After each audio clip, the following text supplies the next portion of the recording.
Hi, this is May. And I'm Joy. Welcome to the QWERTY Writing Life podcast, where we have candid chats about our creative lives.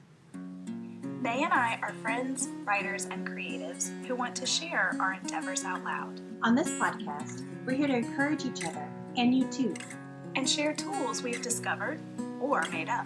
So you can follow your passions with a little support. So grab your tea or your coffee, and let's get started.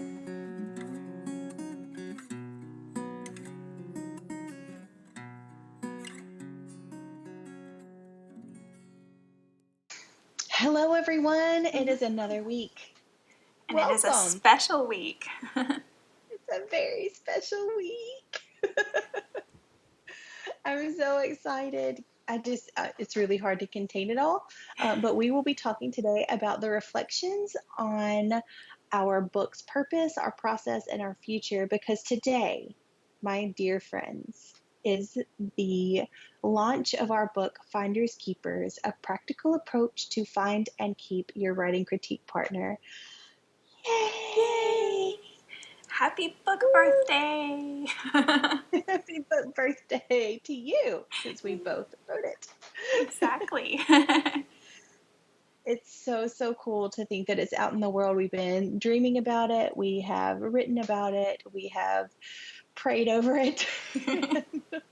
And now it is in your hands, potentially, and we hope you really, really love it. So we thought it would be really cool on this day of days to reflect over all of the things about Finders Keepers. Yes. So we thought that the first thing we should do is kind of share a little bit about our emotions. And May, this is your first published book, so I cannot wait to hear. How are you feeling? I am in this kind of strange place where I'm like shocked and emotionally confused because I've wanted this for a really, really long time. I've dreamed about it, and I have worked toward this for at least 3 years. I wanted it even longer than that, and today all of this has come to fruition in this lovely and unexpected way. Yay. So I didn't expect to refriend Joy in 2016. I would have never guessed that our goals would have aligned the way that they have. And it was a complete unknown that we needed each other. And I'm just so utterly grateful. It was absolutely amazing. Just everything that lined up perfectly, like you said. Yeah. I don't even know how to feel right now, but that's a taste. That's a taste of it. Yeah. How do you feel? Exhausted. I know it has been, like, we had some like crazy weeks there right at the end, like cramming things in and all that kind of stuff, but not cramming in a bad way, like just our words. We believed in our words and we knew that they were ready to go out into the world. And so it was just a lot of, last minute things to make that happen. But to be perfectly honest, I think the biggest emotion is pride. Like, I'm, and in the best sense of that word too, like I'm very proud of these words because, as you guys are going to hear, these are words that we needed a few years ago, and they didn't exist in this format for us. And so now they do for all of the writing critique partners to come, and I think that that's just such a huge thing, and I'm so excited and proud of it, and excited for all the opportunities that this book can bring. Absolutely. I do want to say too that I think I would be much more anxious right now if we had not gotten such a good response from our beta readers. Yes. And so I know that some people love it. And everybody who's had their hands on it so far has loved it. And I have not known some of those people. Some of them are complete strangers. So that really makes me feel good.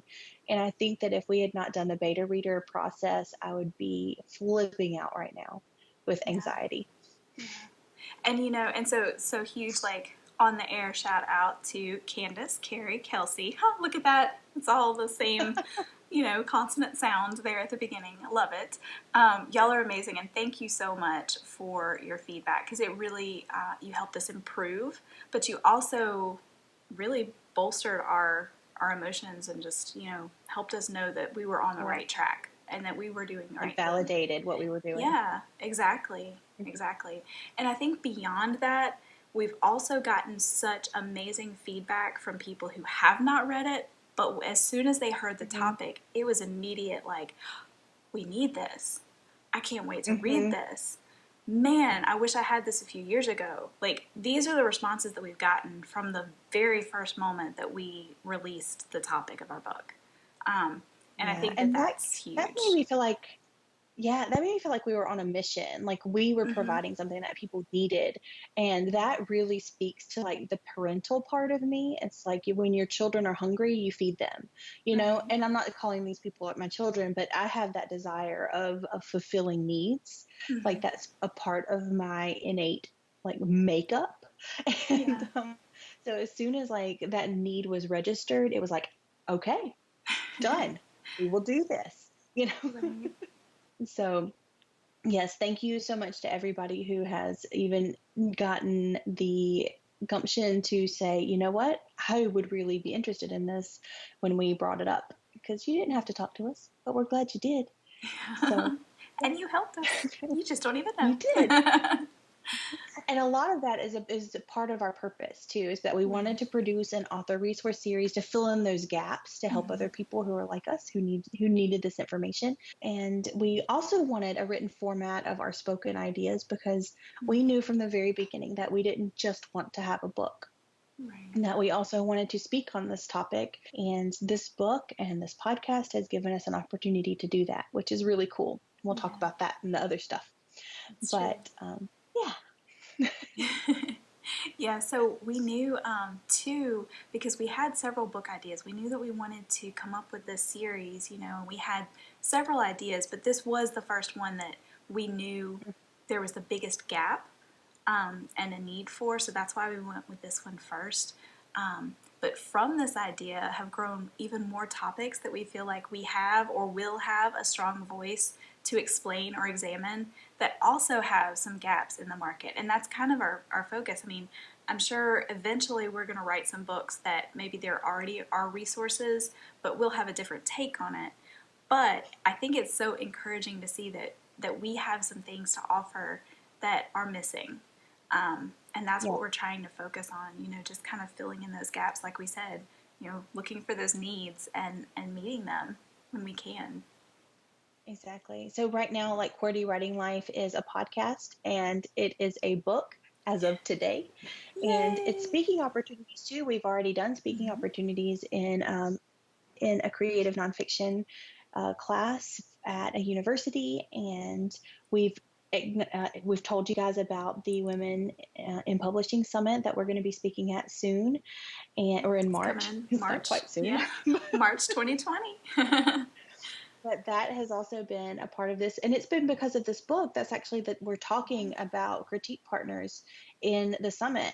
So this book has given us an opportunity to do that. So it's doing what we're hoping it will do. We just want to do a little bit more.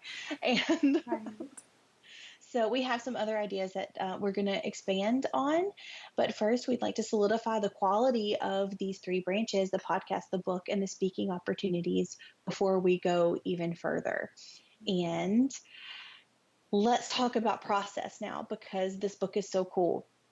I'm sure that we have some listeners who are writers who kind of want to know how it all came about. So the first part of the process is the brainstorming part. So Joy and I had a conversation, and I think that this was on FaceTime. I could be wrong, but I feel like it was on a FaceTime phone conversation. That we had already chosen the topic. And so we just threw out everything in that conversation that we had learned in our years of critiquing and being critiqued. So we had both written nonfiction before, Joy a little bit longer than I have with her 20 years of journalism experience. But neither one of us had actually written a book-length nonfiction piece. So we researched the structure of the book, and we decided that we would take this large concept of critique partners and break it into smaller bite-sized pieces. So that's how we came up with our 6 sections. but that was still a little bit too hard to write on because those sections were still so large. So we took each sections and we broke each section into smaller bite-sized pieces. So we had subsections in there as well. And a few subsections. And a few subsections. We won't dwell too much on those. So we meticulously walked through our personal and combined experiences to make those subsections and subsections of the sections. That's a lot of words. Then we researched, we went into social media groups. We did some informal interviews, and we went into writers groups in person, that sort of thing. And we talked about critique partnerships, the positives and the negatives and that sort of thing. So we took all of that information and then added that into our sections as well and placed them as we saw fit at the time. And once we got a really good working outline, that is when we left off with the brainstorming. Yeah. And so, with the outline, what we did is we set up a shared Google Doc, right? And so that's the same thing that we do for our podcast. We use Google Docs so that we can both work in the same documents. We spent months tweaking it as thoughts would come in between other projects that we were working on individually. Here's the thing, and, May pointed this out, but this is kind of cool, and we've talked about this before. We didn't dismiss the thoughts about one project just because we were working on another, but we also didn't dwell on them. And I think that that's really important for us creatives when we've got a zillion ideas flinging in and out and zinging around in our brains. When those ideas come, to grab them and to jot them down and to put them somewhere. But when we're in the midst of working on something else, don't dwell on the other thing that came, the shiny new idea as we laugh about, but to continue on in the direction that we're on after we've got that down and in a place where we will remember it. Absolutely. So we have this working outline now, and we took one weekend where my mother took both of my kids, and then Joy's sister Jane provided us with a place to work, which was amazing. It was amazing. So that first draft weekend in Jane's house, we came together with all of our pieces and parts that we collected and threw it all out on the table. And it was literally a dining room table. So we just put everything on there. And we discussed some things. We researched a little bit more. We made a plan of attack, and then we attacked our computers with our thoughts. We wrote everything down. We had a shared outline that we printed out, and when we started working on a section, we put our initials beside it, and so nobody would be doing double work. And then somehow, when the weekend was over, we had almost equally written the first draft. Like half of the words were Joy's and almost half of the words were mine. It was crazy. It was amazing. It really was. That's not a bad way to do it, guys. If you guys are trying to co-author, it was really fun, and we had a completed first draft at the end of it. It was insane. It was really awesome. Yeah, it was great. There was lots of snacks involved. It was wonderful. Yeah. And I think that there's okay, so that is a good way to do it, but I think that we need to make a few notes about that. So the first note, I think, is that we took breaks. So we didn't just, really, we weren't workaholics about this. We took breaks, we snacked and we swam and we chatted and we took a trip to the grocery store, things like that in between our work time. And I think that that's important, because if you just push all the way through, then I don't think your words are going to be as good, first of all. And second of all, I don't think that you're going to have as good of a time, which means that you're not going to want to do it again, third of all. So True.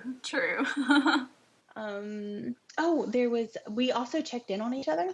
Mm-hmm. So I would go to Joy and be like, hey, do you need a nap? or she would come to me and be like, Megan, you haven't walked in 4 hours. Maybe you should check and see if your legs work, that kind of thing. So we did check on each other, just make sure that we were both in a place physically and mentally to where we could continue on and not hurt each other. Right. That's true.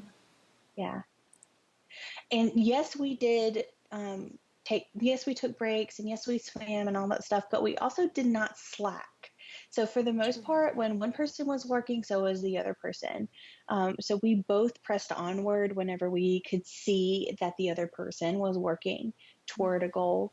And we took breaks at the same time that were the same length of time, that sort of thing. So I think that that was really good because there was no way that we could have been angry at each other for anything, if that Right. makes any sense.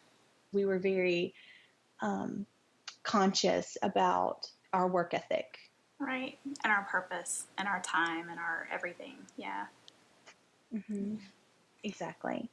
And then when it was all said and done, we did Hmm. celebrate. So we planned, we knew we were going to do it. We knew we were going to hit our goal. And so we had a little bubbly and some strawberries. And so when it was all said and done and it all been, hashed out, then we got to celebrate. And that was pretty special. That was pretty special. And I Yeah. have one more note that if you guys do this, I think that this was important too. We also checked in with our loved ones. So it's pretty easy to get in the zone and to be tunnel vision about what you're doing on that weekend and get the draft done, get the draft done, get the draft done, that sort of thing. But we also have people who love us and who want to know that we are alive and that we have showered, things like that.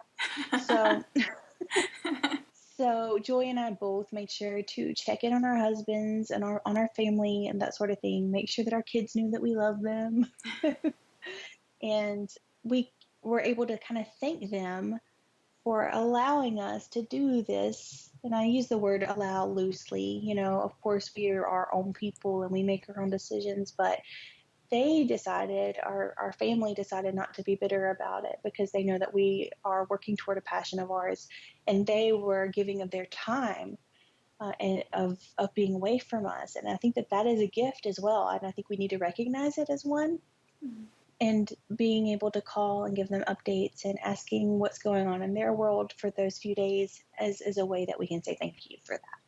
Yeah, definitely. Yeah, so after So that, tell us about, oh, I was going yeah, to say, tell us about revisions, Joy. revisions times a zillion is what it felt like. so, so May did the first revision, I did the second. May revised that one. In the meantime, though, at some point in there, our mentor, so Allison Chestnut, has been amazing. She gave our first few pages a read, and she gave us some of the greatest advice ever. She told us that we needed to change our structure. And at first, I think we were both a little hesitant. We were like, no, I don't think so. Because it Can I was be so totally different. honest? Can I be Yes, totally honest for please just a do. second? I didn't want to do it because it was going to be so much work. That is true. There was that.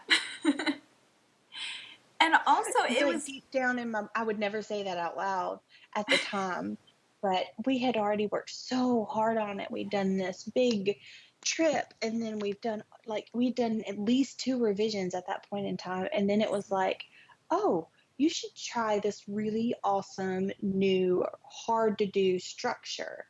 And that really hasn't been it done in just, anything we could find. So it wasn't even like we had like a template. Like, how do you even do no, this? we were pioneers in like the Oregon Trail or something. I don't know. But I mean, we may find a it was going million to be books that have work been done like this after the fact, but to this point, afterwards. Yeah. like, we have not seen this. So, yeah, In a craft book like right. this. So we pushed the exhaustion and the overwhelm aside and decided it was the right thing to do. So there was another revision involved. And it was a big one. And it added some extra revisions and edits Exactly. because of it. And we knew that, and that's part of why it was like, Yeah. really. Yeah. But I will be totally honest. It was the best decision ever, and she had the right idea because well, because in the way you put it in the acknowledgments, like tell people how you felt after we made those Oh, changes. yes. So I was proud of the book before. Don't get me wrong. It was my first nonfiction book. I was just happy of the fact that I was doing it at all.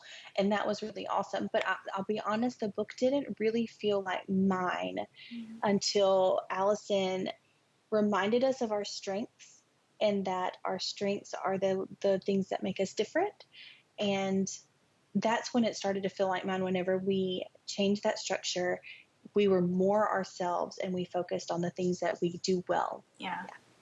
And it now fits in so much better with so many of our other plans for the future, and just in our QWERTY Writing Life podcast, in our just everything that we do, the way that we speak when we speak together, it just all fits together so well. And for our future plans, I think that it's going to be, we would love to do an audiobook in the future, and I think Mm-hmm. that it's going to sound so good in an audiobook. I can already hear it.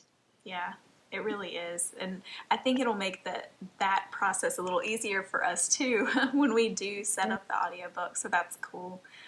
So after all the revisions, we had edits.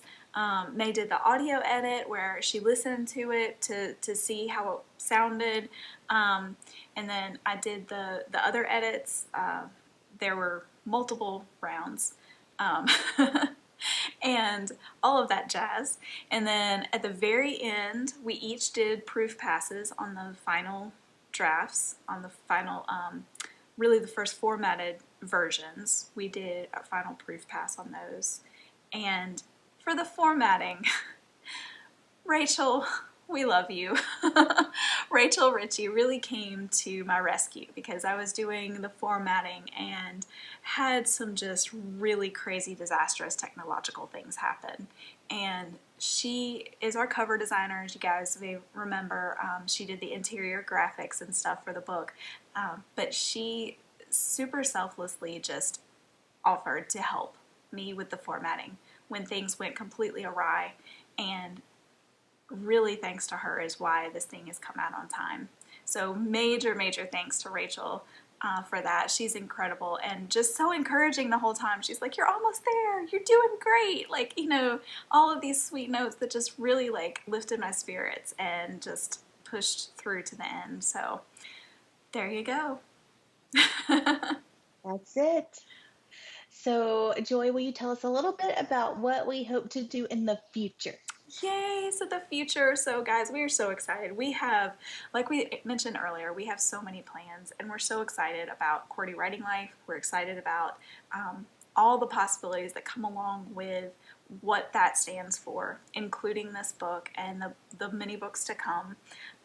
We have our speaking opportunities. We've already mentioned the Women in Publishing Summit, which will be the first week of March. It is an online summit, which you can watch for free, or for a super low price. You can actually get all of the lectures, all of the interviews, all of the everything, plus some other extras. And I would highly recommend that, just because, guys, I know like we don't have big budgets, but this one is super inexpensive and so worth it. Because in addition to that, you'll be part of a member-only group on Facebook that has so many opportunities for networking and all sorts of stuff. So that's the first one coming up. And that's just the tip of the iceberg. We have some other opportunities that we know are coming. We've already gotten to speak together in other formats. So we know that there's going to be a lot more of that, and we're excited about the audiobook, as May mentioned. That is tentatively planned for next year. So that really is in the works, and we'll have more information, you know, as we start making those plans and solidifying that kind of stuff. But we are looking at 2020 for that. So, and then the other thing is, and this is, you know, could be way down the road. It could be closer than we even think. And this is where we need you guys to kind of give us some feedback. We're really hoping to hear from some of you about your reactions to some critique partner courses and workshops. And so you want to tell them a little of kind of the three things that we've talked about? Yeah, we have three options. We don't know what we're going to do first, but we are excited about all of them. The first option is self-directed courses. So that would be something like teachable.com or udemy.com, something like that, where you have self-guided videos and PDFs and that sort of thing that you can work through at your own pace. You could do it just yourself, or you could do it with your critique partner, however you want to do that. But this one would be based off of this book, Finders Keepers, and it would be a workshop for that. The second one we're looking at is an interactive online workshop where you would have the online presence that the videos and then the worksheets and that sort of thing, but you would also be able to speak to Joy and me live after you've done some of the work. So if you have questions about a particular worksheet, or if you and your critique partner have a conflict that is noted in the book or in the worksheets or in the videos that you wanted to talk through, we would be so happy to do that with you guys. So that would be like a limited time, so like a 3-day thing. You work through the videos and the worksheets, and that's tentative, by the way. We don't know exactly how long it's going to be. This is just in our little brains, like the sparks in our brains right now. We're thinking potentially like a 3-day thing, but you'd have a limited specified amount of time where you would be able to talk to Joy and me about your critique needs. And then the third one, which is probably the most personal and the most exciting for me too. Me too. Yeah, I just like to meet people. It's going to be potentially a critique partner retreat. So you and your critique partner could come learn writing craft. You could have experiences that can give you commonalities. It can give you definitions for things that are foundational for you guys, so you can start off on the same foot and be in a similar place. And then, of course, you can tailor that to your needs and to your particular relationship as you go along, but you would have this experience to draw back on. So you let us know which one that you want to be tangible first, and we'll work on that one. There you go. And also, Yeah. just if you're interested at all, I mean, that's going to help us too. Like, is there an Yeah. interest for this? Is this something that would be, something people would look for and want? Let's talk about our QWERTY challenge. And we are practical girls, so we like to have some practical things at the end of our podcast to do.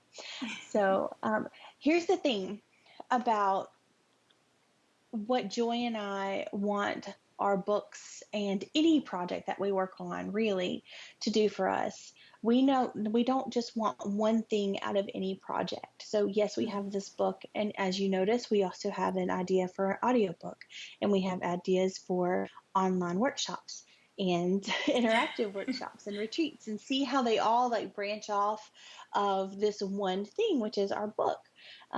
So we are all about that, like making one project work for us in a lot of different ways. So our QWERTY challenge is actually about that. We would like for you to think outside the box as to how you could create another way to use a project that you've completed. And if you haven't completed a project, then while you are brainstorming the creation of this project, go ahead and think about some ways that you could use it in another area or another venue in order to build your career and your reputation. Yes.